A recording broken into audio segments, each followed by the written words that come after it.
Bom dia, boa tarde, queridos irmãos. Aqui é Jorge Campos. Deus espera que nós façamos a sua obra como filhos e filhas dele. Precisamos de fazer a obra da família dele. Por outro lado, Satanás odeia a obra de Deus, porque Satanás é o adversário contra tudo que é de Deus. E por isso, se nós estamos a fazer a obra de Deus, Satanás nos vai odiar e nos vai causar dificuldades na vida. Por isso, queridos irmãos, nós precisamos de entender bem qual é a obra de Deus. A obra de Deus que a verdadeira Igreja de Deus tem que executar ao fim desta era. Então, qual é a nossa missão como a Igreja de Deus? Isto é importante, porque aqueles que forem achados fazendo assim a obra de Deus receberão o seu galardão.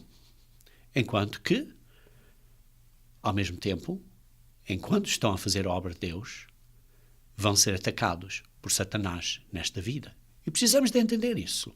Precisamos de entender isso muito bem. Então vejamos esta parábola que Jesus deu em Mateus 24, a parábola da figueira, começando a partir do versículo 32.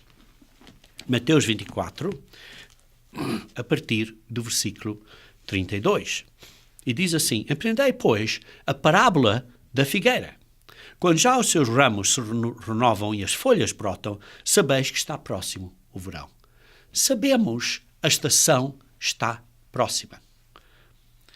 Assim, também vós, quando virdes todas estas coisas, sabeis que está próximo às portas.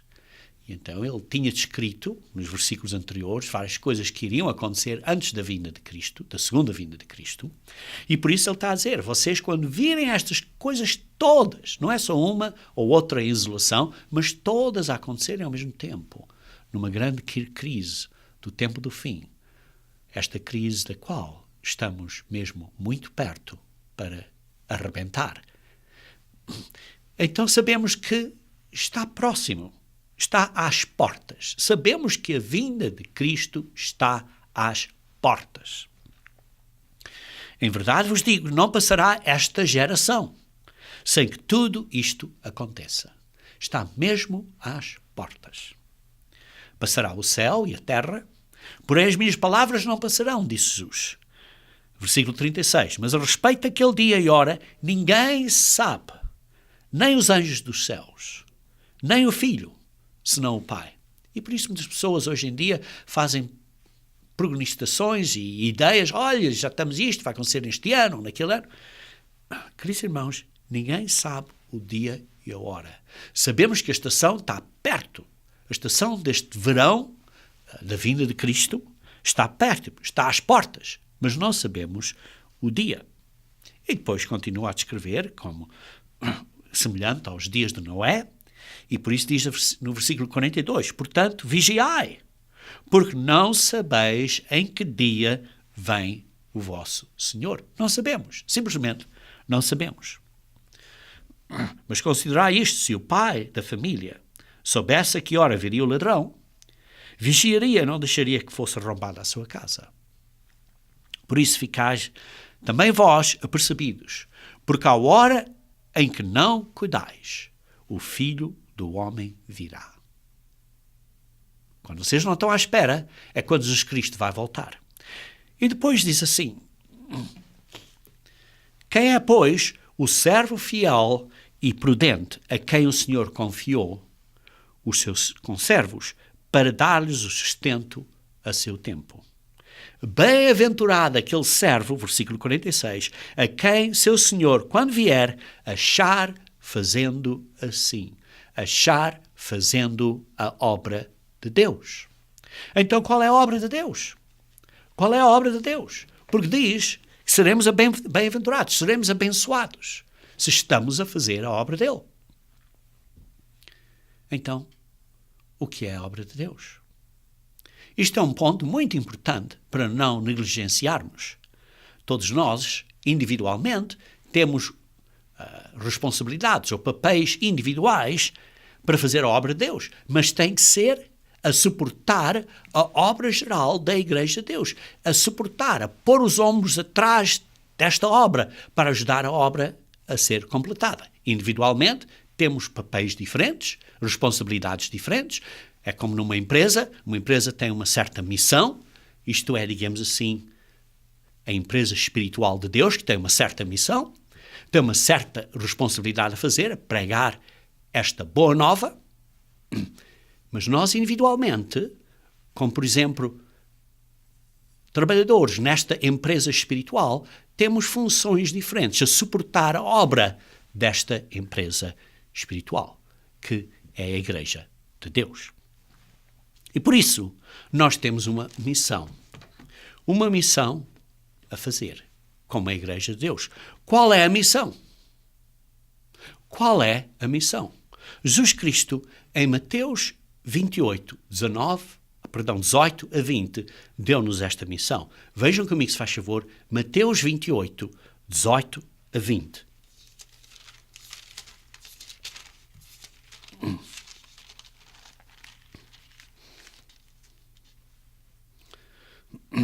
Mateus 28, 18 a 20. Dizem, Jesus, aproximando-se, falou-lhes, dizendo, toda a autoridade, todo o poder do universo me foi dado no céu e na terra. Jesus Cristo tem todo o poder foi dado a ele pelo Pai. Por isso, em primeiro lugar, Jesus Cristo tem o poder. Tem o poder muito maior que o de Satanás. O poder todo pertence a Jesus Cristo. Segundo, versículo 19. Ide, portanto, fazei discípulos de todas as nações.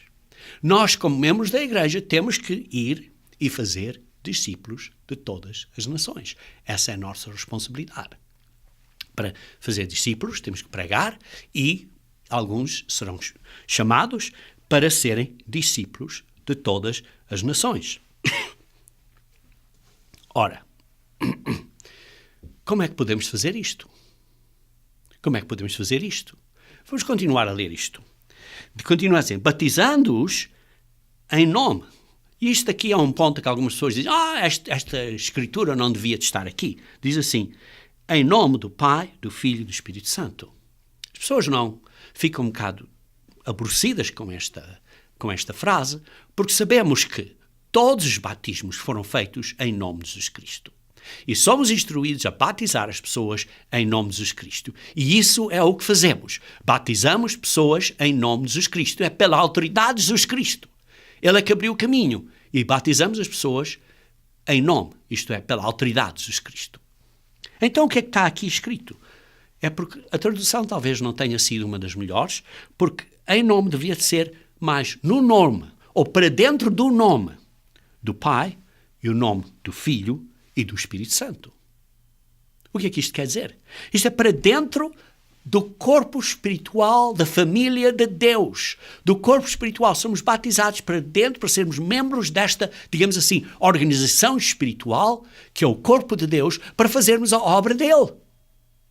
Não é ser batizados em nome de Jesus Cristo. Não estamos a dizer nada contra isso. Esta Escritura não diz nada contra isso. Somos batizados em nome de Jesus Cristo. Mas somos batizados para dentro do corpo espiritual de Cristo, para fazermos a obra de Deus como esta organização espiritual, este organismo espiritual que é o corpo de Jesus Cristo, de que Jesus Cristo é a cabeça e nós somos vários membros deste corpo. Somos para dentro deste corpo. E por isso diz assim, que é o corpo com o nome do Pai, que é Deus, o nome do Filho, que é Filho de Deus, e o nome do Espírito Santo, que é o Espírito Santo de Deus. As pessoas dizem, mas isto é a Trindade. Queridos irmãos, em primeiro lugar, todos os manuscritos originais da Bíblia têm este versículo. Todos os manuscritos têm este versículo. Não há um manuscrito que não tenha.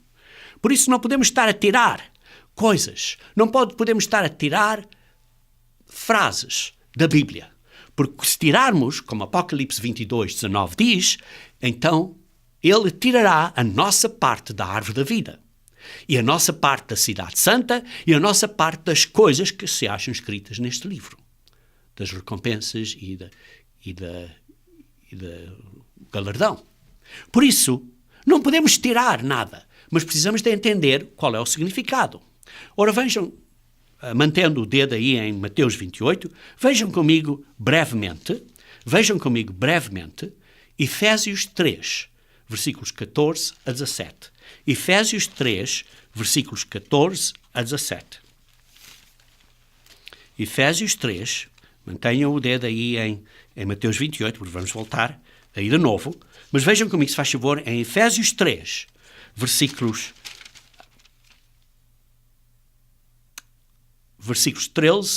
14 a 17. Eu vou ler isto da Bíblia Corrigida e Fiel, Almeida Corrigida e Fiel, da versão Almeida Corrigida e Fiel, que diz assim: por causa disto, me ponho de joelhos perante o Pai do nosso Senhor Jesus Cristo, do qual toda a família nos céus e na terra toma o nome. Toda a família toma o nome do Pai do nosso Senhor Jesus Cristo. Por isso vemos aqui o Pai, vemos aqui o nosso Senhor Jesus Cristo. Porque toma o nome de toda a família, que é a família de Deus. O Pai é Deus, o Deus, Jesus Cristo é o Filho de Deus, e depois continua, para que, segundo as riquezas da sua glória, da glória do Pai, vos conceda que sejam corrobados com poder pelo seu Espírito no homem interior. E vemos aqui então o Espírito. Vemos os três mencionados praticamente em 2 ou 3 versículos juntos um ao lado do outro. O Pai, o Filho e o Espírito. Ora, isto não é uma trindade. E há muitas outras escrituras no Novo Testamento que falam dos três.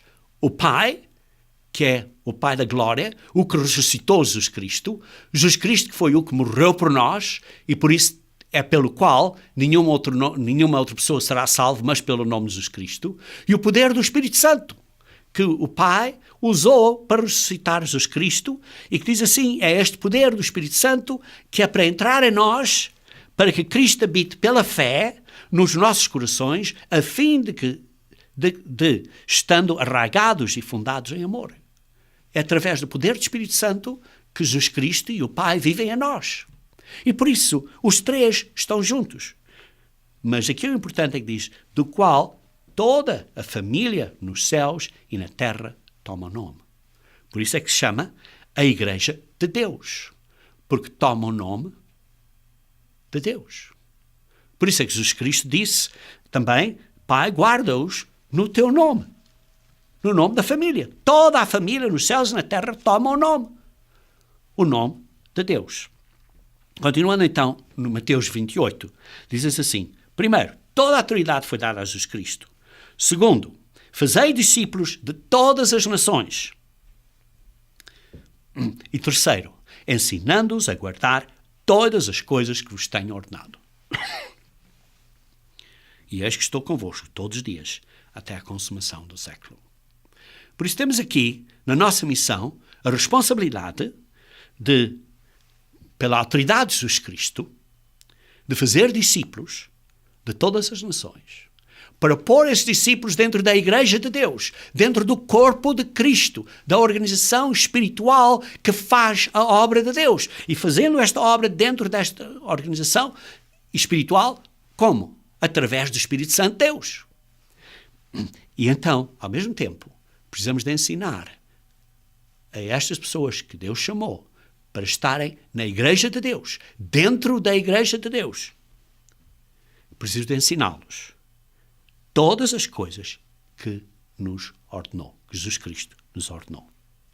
Então, temos que fazer isto, temos que ir e fazer discípulos. Mas como é que podemos trazer pessoas para serem discípulos? Como é que podemos converter as pessoas? Vejam primeiro Atos capítulo 4,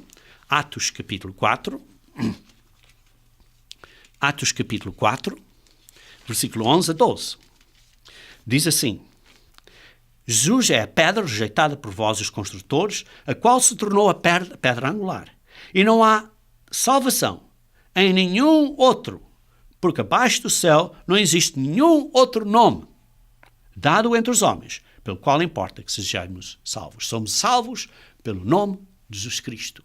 Somos batizados em nome de Jesus Cristo, isto é, pela autoridade de Jesus Cristo para a remissão dos nossos pecados. Isto é o que somos. Mas quando somos batizados não para dentro de nenhuma organização humana, alguma seita humana, mas somos batizados para dentro do corpo espiritual de Cristo, que é a Igreja de Deus que segue o nome do Pai, o Deus.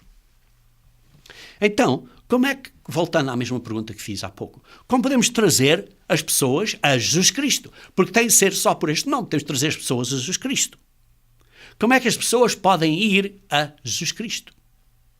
Vejam então em João 6, 44. João 6, 44. João capítulo 6, 44.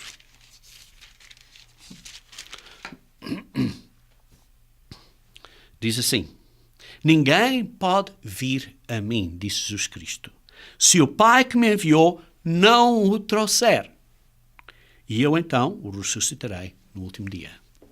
Ninguém pode vir a Cristo. Nós, você e eu, com todos os nossos esforços, não podemos levar pessoas a Cristo. Não podemos trazer pessoas a Cristo, a não ser que o Pai, como diz aqui, não o trouxer.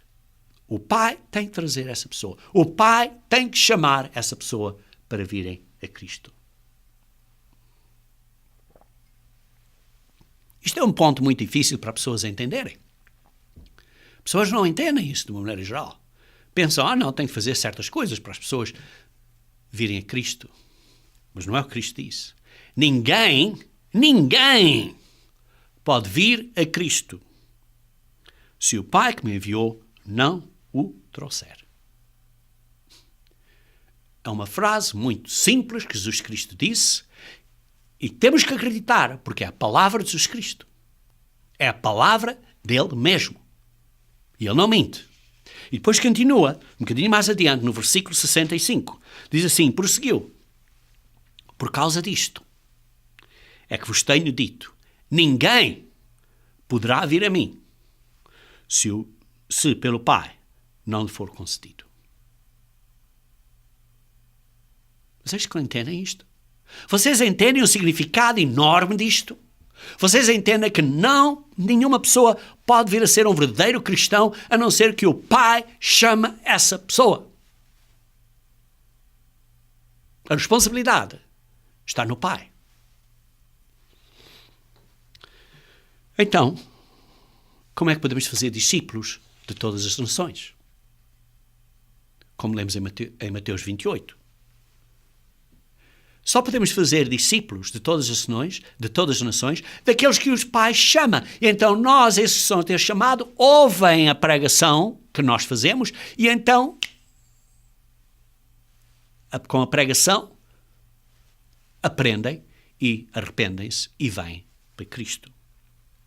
Então esses serão batizados para dentro do corpo de Cristo, são guardados no nome do Pai, isto é, da Igreja de Deus, e serão batizados pela autoridade, pelo nome, pela autoridade de Jesus Cristo para a remissão dos pecados. E por isso, queridos irmãos, nós precisamos de pregar o Evangelho a todo o mundo. Nós, a Igreja de Deus, precisa de pregar o Evangelho a todo o mundo. Mas aí está um ponto importante. O que é o Evangelho? Qual Evangelho? O Evangelho tem dois pontos importantes. Primeiro, vejam comigo se faz favor, em 1 Coríntios capítulo 1. 1 Coríntios capítulo 1. 1 Coríntios capítulo 1. Vamos ler versículo 21 a 23. 1 Coríntios 1, versículo 21 a 23. E diz assim: visto como, na sabedoria de Deus, o mundo não o conheceu por sua própria sabedoria, aprova Deus salvar os que creem pela loucura da pregação. Aqui um ponto importante, não é só ler a Bíblia, é na loucura da pregação que vem com a palavra da Bíblia. Um ponto importante, é preciso haver a pregação da Igreja de Deus. Porque tanto os judeus pedem sinais, como os gregos buscam sabedoria. Mas nós pregamos a Cristo crucificado. Nós pregamos a Cristo. Cristo tem que ser pregado. Crucificado. Escândalo para os judeus, loucura para os gentios.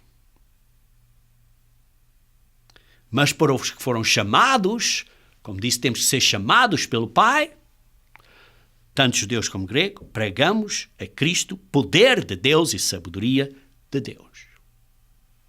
Precisamos de pregar. Sim, e precisamos de pregar o Cristo crucificado. E, queridos irmãos, isto é de uma maneira geral o que o mundo cristão tem feito. Sim, o mundo cristão, de uma maneira geral, tem pregado Cristo crucificado. Isto é, o mundo cristão, de uma maneira geral, tem pregado acerca de quem é Cristo, de quem é Jesus.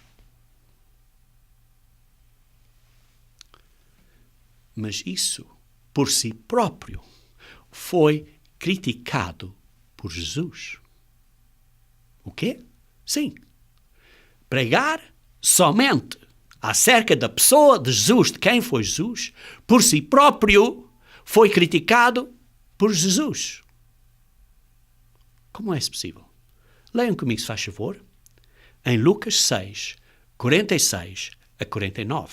Lucas 6, 46 a 49. Lucas 6, 46 a 49. Disse Jesus assim: por que me chamais Senhor, Senhor? Por que é que vocês acreditam que eu sou Jesus, que eu sou Jesus crucificado? Por que é que vocês me chamam Senhor, Senhor? E não fazeis o que vos mando fazer. E não me obedecem. Por que é que vocês acreditam em mim e não me obedecem? Queridos irmãos, não é isto o que o mundo hoje faz? As pessoas acreditam em Jesus, mas não fazem o que Ele nos diz para fazer. Depois Ele continua, no versículo 47. Todo aquele que vem a mim, vem a Cristo, e ouve as minhas palavras, e as pratica, eu vos mostrarei a quem é semelhante.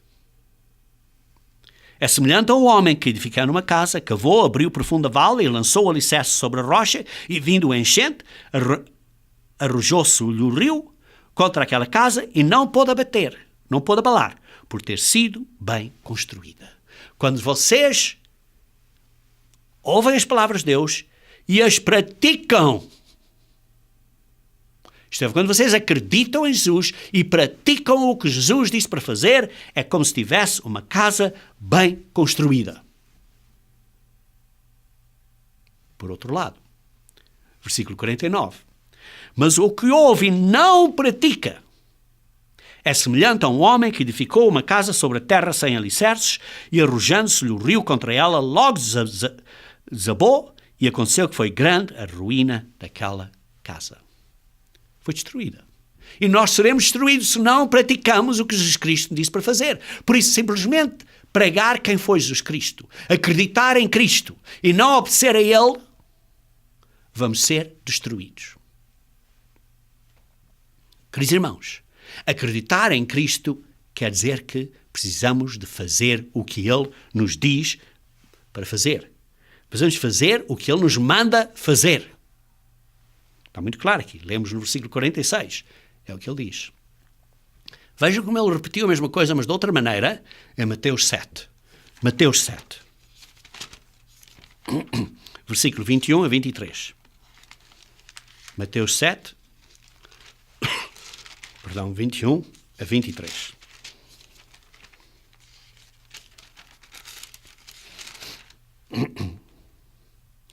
Nem todo o que me diz Senhor, Senhor, entrará no reino dos céus. Nem todo o que diz Senhor, Senhor, entrará no reino de Deus. Mas aquele que obedece, aquele que faz a vontade do meu Pai que está no céu, que obedece às leis de Deus. Esse é que entrará no reino de Deus. É preciso acreditar em Cristo, dizer Senhor, Senhor, e fazer obedecer às leis de Deus. É o que diz aqui, muito claramente. Muitos naquele dia hão de dizer Senhor, Senhor. Muitos. À vinda de Cristo vão dizer Senhor, Senhor. Porventura não profetizamos em nome de Jesus. Não pregamos em nome de Jesus. E em teu nome não expelimos demónios? Sim, vão se aproximar de Jesus e dizer, nós em teu nome expelimos demónios. Demónios foram expelidos, pessoas em nome de Jesus, e as pessoas fizeram isso em nome de Jesus. E em teu nome não fizemos muitos milagres? Milagres em nome de Jesus? Então Jesus, versículo 23, eu lhes direi explicitamente, quer dizer, muito claramente, nunca vos conheci. Mas que coisa! As pessoas acreditavam em Cristo, fizeram milagres em nome de Cristo, expulsaram demónios em nome de Cristo, pregaram em nome de Cristo.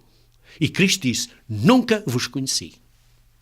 Apartai-vos de mim, os que praticais a iniquidade. Acho que é muito claro, queridos irmãos. Precisamos de acreditar em Cristo e obedecer às leis de Deus. Por isso,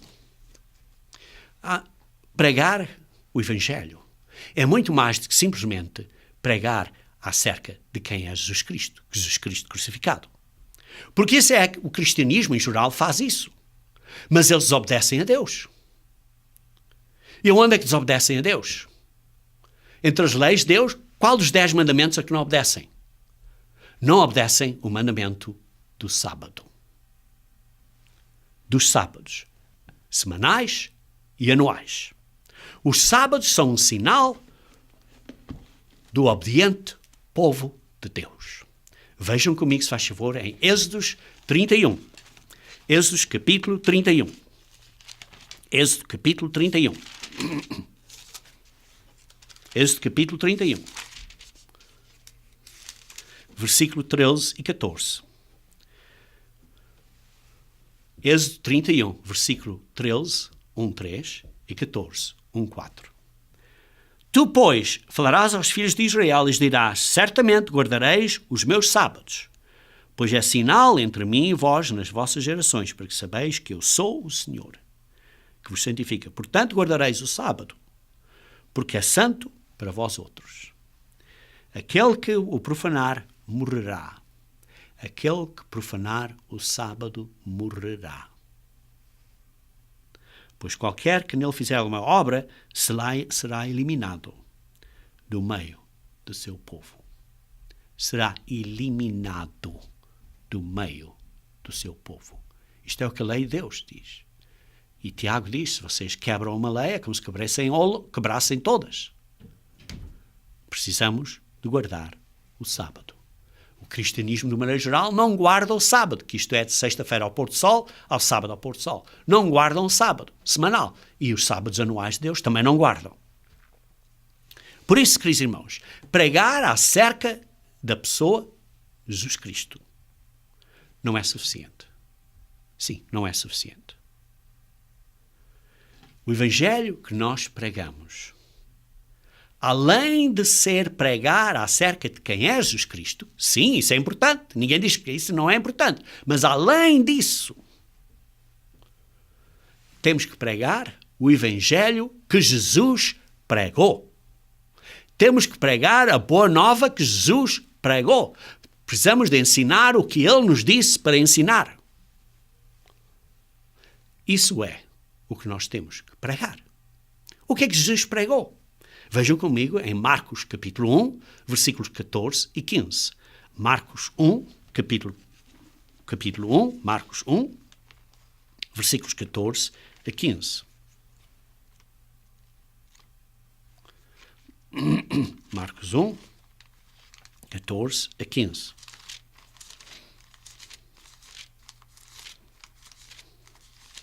Marcos 1, 14 a 15.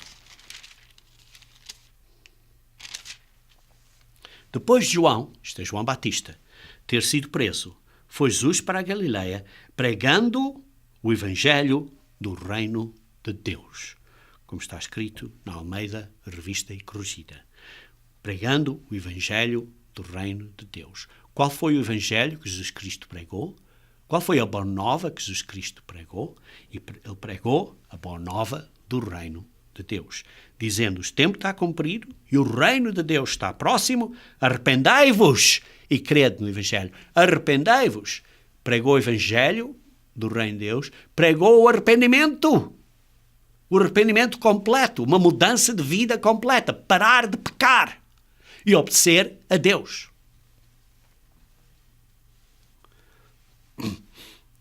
Este Evangelho do Reino de Deus e do completo arrependimento, que simplesmente não é só acreditar e dar o teu coração ao Senhor, é obedecer. Este Evangelho do Reino de Deus não tem sido pregado em todas as línguas à volta do mundo. Você não tem ouvido isto nas igrejas evangélicas e protestantes à volta do mundo. Por isso é que diz em Mateus 24:14, diz assim: e será pregado este Evangelho do Reino por todo o mundo, para testemunha de todas as nações, então virá ao fim. Queridos irmãos, se tivesse sido pregado durante os 1000 ou 2000 anos atrás, então não precisaria dizer será pregado, então virá ao fim. Isto é sinal de que não foi pregado. E vocês sabem que não foi pregado. A boa nova da vinda de Cristo para estabelecer o reino de Deus na terra não foi pregado. Pessoas estão a começar a falar acerca disso agora. Mas não foi pregado. E por isso, esta, digamos assim, é uma escritura que complementa, que explica em melhor detalhe a nossa missão. Como o corpo de Cristo, como o corpo espiritual de Cristo, como a organização espiritual de Cristo.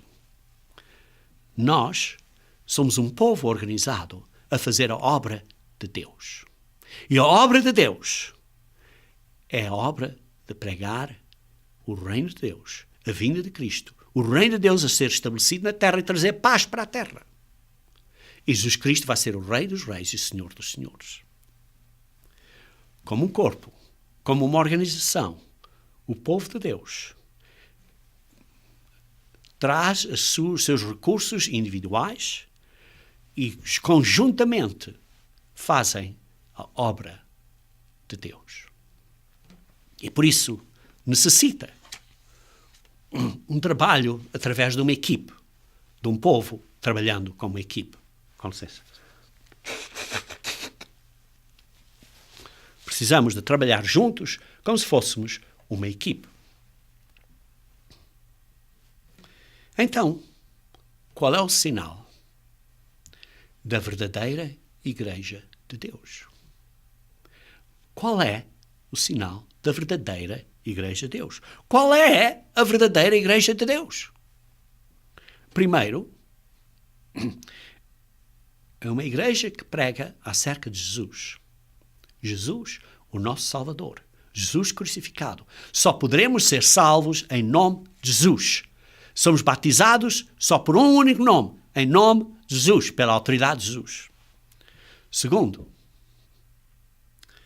pregamos que temos que nos arrepender, que obedecer às leis de Deus, particularmente aos sábados, que são os sábados semanais, e aos sábados anuais, e praticamos isto realmente. Não estamos a dizer, olha, praticamos, mas não praticamos. Praticamos isto verdadeiramente. Temos este ato de prática. Terceiro, pregamos o Evangelho do Reino de Deus a todo o mundo, que inclui pregando este Evangelho na língua portuguesa, que é o que a Igreja de Deus Unida está a fazer, pregar o Evangelho na língua portuguesa. E quarto, praticamos o amor que Jesus nos ensinou a praticar, amor de irmão com irmão, como Ele nos amou. Este padrão de amor. Amar aos outros como Ele nos amou. E por isso, isto afeta os membros e os ministros na igreja. O que se passa em muitas organizações ou religiosas, pessoas querem ser um ministro. Então vão para uma escola e dizem, olha, agora passei este curso, sou um ministro. Queridos irmãos, não é assim que Deus seleciona um ministro. Quando Deus seleciona um ministro, vem de cima. É a seleção dele. Não é nós que fazemos um curso e por isso somos um ministro. Isso é um grande problema hoje em dia entre os povos e as pessoas, porque querem ser ministros. E um problema também entre ministros, que querem ser o chefão durante a vida até eles morrerem. Queridos irmãos, o ministério de Deus é uma chamada por Deus. É Deus que nos chama para serem ministros de Deus. Vejam comigo, se faz favor, em 1 Timóteo. 1 Timóteo, capítulo 4. 1 Timóteo, capítulo 4. Perdão, 1 Timóteo, capítulo 1. 1 Timóteo, capítulo 1. Versículo 12. Disse Paulo a Timóteo: sou grato com aquele que me fortaleceu, Cristo Jesus, nosso Senhor, que me considerou fiel, designando-me para o ministério. Foi Jesus Cristo que o designou para o ministério.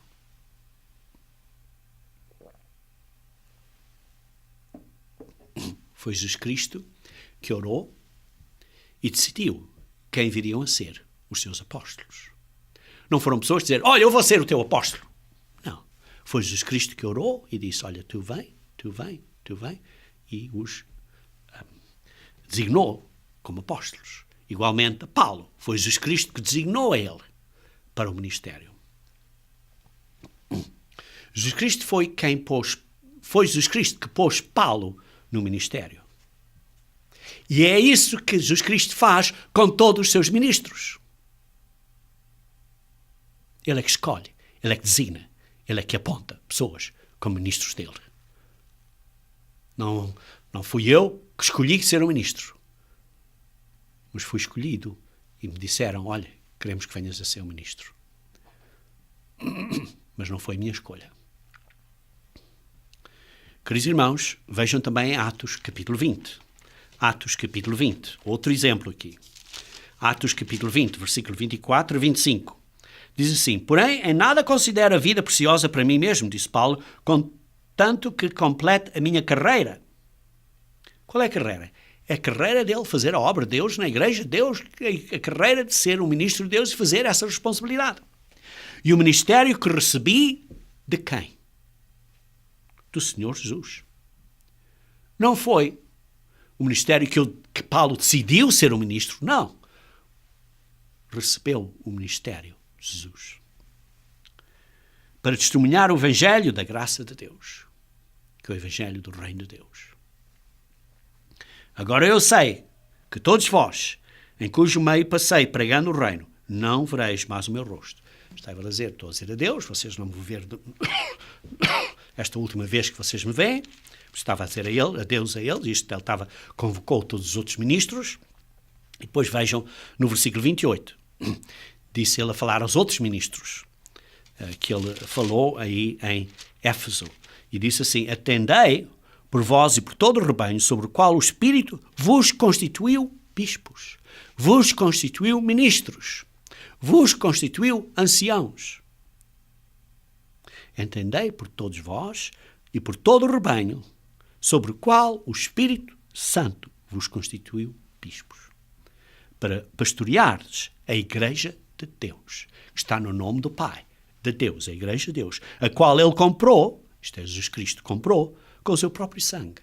Vê-se aqui o Espírito, vê-se aqui o Pai, que é a Igreja de Deus, e vê-se aqui Jesus Cristo, que comprou pelo seu próprio sangue. Vemos os três. Isto não é estar a falar de uma trindade, isto não tem nada a ver com trindade, como Mateus 28:19 não tem nada a ver com trindade, mas tem os três, tem uma responsabilidade na nossa chamada e na nossa conversão. Mas o ponto a que eu estou a referir é que Deus, ou aliás Jesus Cristo, com o poder do Espírito Santo, nos chama e nos constitui ministros. Não é nós que decidimos por nós próprios a serem ministros de Cristo. Não. E por isso, ser ministro é uma chamada, mas é uma chamada para servir. Não é uma chamada para ser, eu vou ser o chefão. Não. É uma chamada para ser humilde, submetermos uns aos outros, trabalharmos em conjunto com os outros nesta obra. Ministério é para servir. Os ministros são para submeter uns aos outros. Vejam comigo, se faz favor, em Lucas 22, 24 a 26. Lucas 22, 24 a 26. Lucas 22, 24 a 26. Suscitaram também entre si uma discussão sobre qual deles parecia ser o maior. Sim, os discípulos. Aqui, depois da Páscoa do Novo Testamento. Depois da Páscoa do Novo Testamento. Estavam a argumentar, a discutir qual deles era mais importante, qual deles era o chefão. Queridos irmãos, o cabeça é Cristo. Nós somos membros a suportar a cabeça. Nenhum de nós é chefão.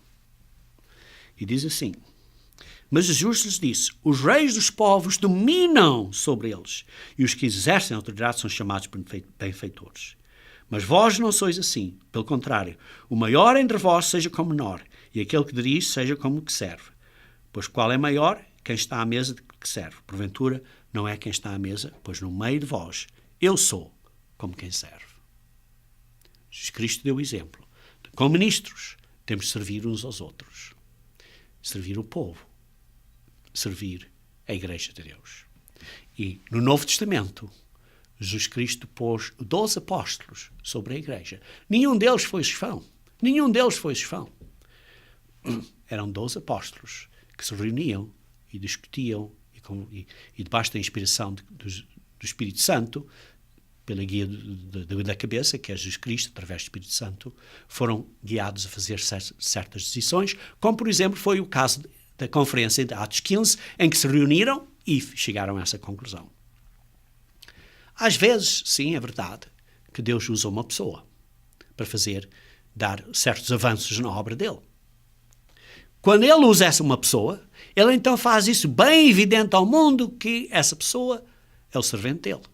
Mas às vezes isso também não acontece. Às vezes temos de trabalhar humildemente uns com os outros. E isso é muito frequente na Igreja de Deus durante o período do Novo Testamento, que geralmente foram pessoas a cooperarem uns com os outros. E raramente houve períodos em que houve um líder único. Houve, sim, mas isso foi raramente. Hoje em dia, nós também temos uma situação em que não há um líder digamos assim, evidente por si próprio, que seja o chefão.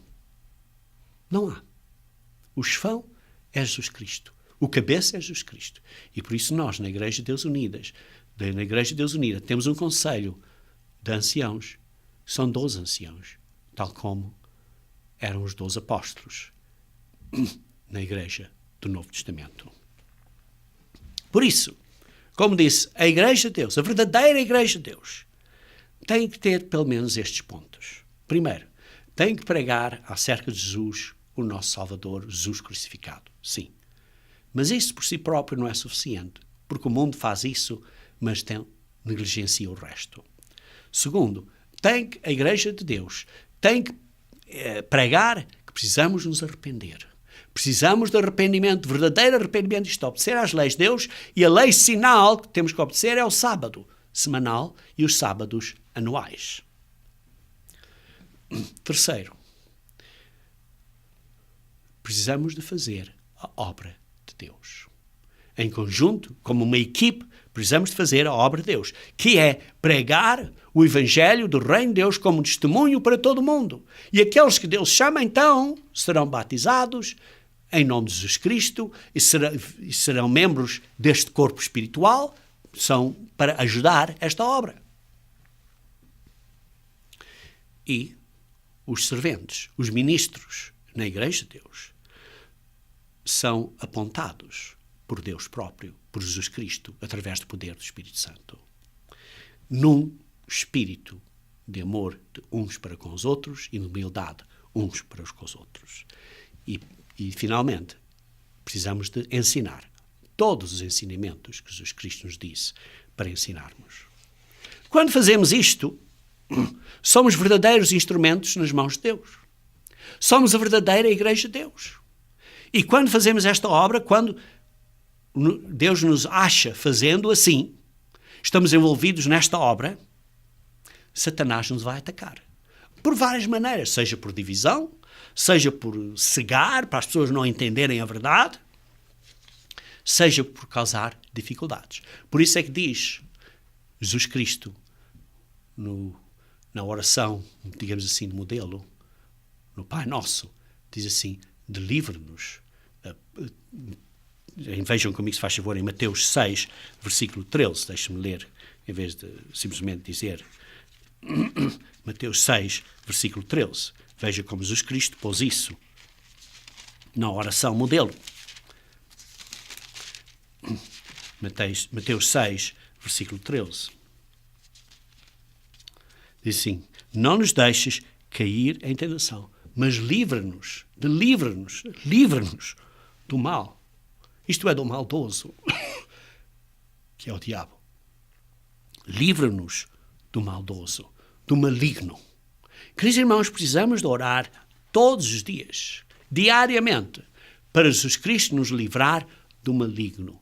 Pois ele vai atacar a você. Por quê? Porque você está a fazer a sua parte individual, para ajudar esta obra de pregar o Evangelho do Reino de Deus. E por isso ele odeia a você, quer destruir a você, vai causar problemas a você, para você desistir. Precisamos de continuar a fazer a obra até ao fim, isto é, até à nossa morte.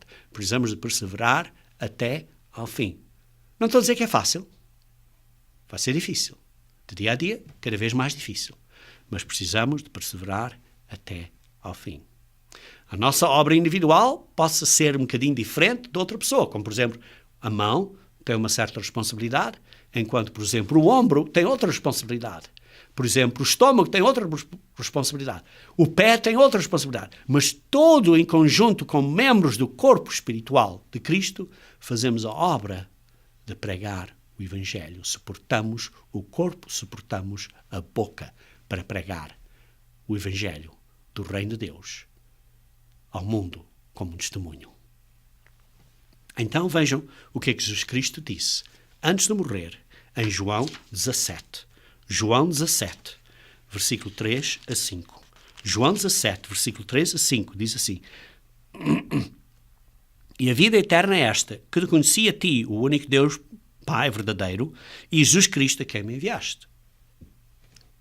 Eu te glorifiquei na terra, consumando a obra que me confiaste para fazer.